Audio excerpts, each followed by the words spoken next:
Hello there. It's not just Scotland seeing a rise in nationalism. It's happening in Wales too.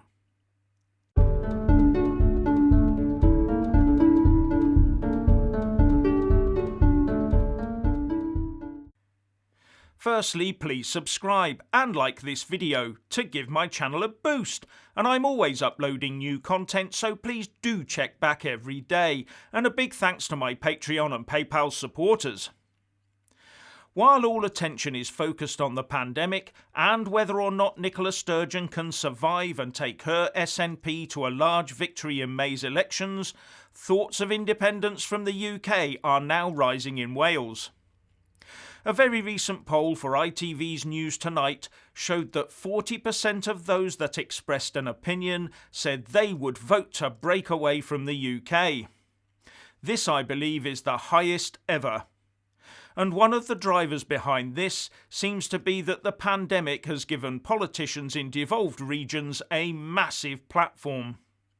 The people of those regions are now seeing their local politicians in charge and are thinking, we can do this.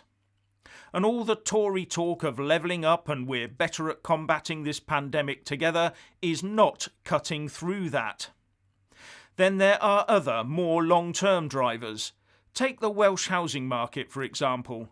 Because Wales is such a nice place to live, the wealthy from London and the southeast of England have been snapping up holiday homes in Wales for years.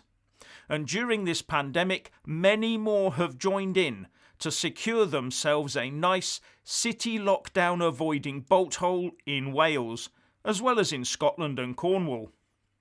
This has pushed house prices through the roof and made them totally unobtainable by locals.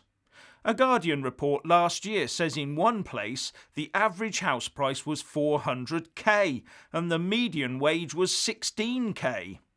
This does not make Welsh communities sustainable.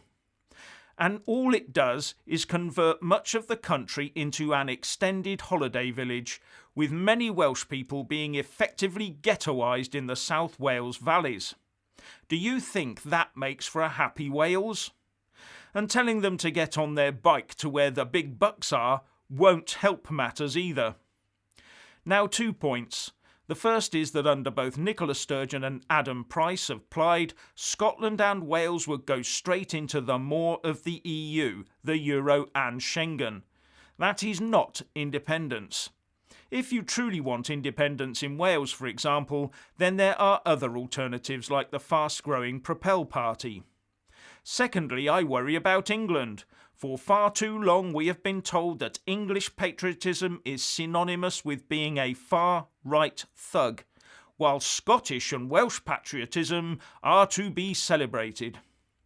England must be represented in this debate, just as the other nations within the United Kingdom are.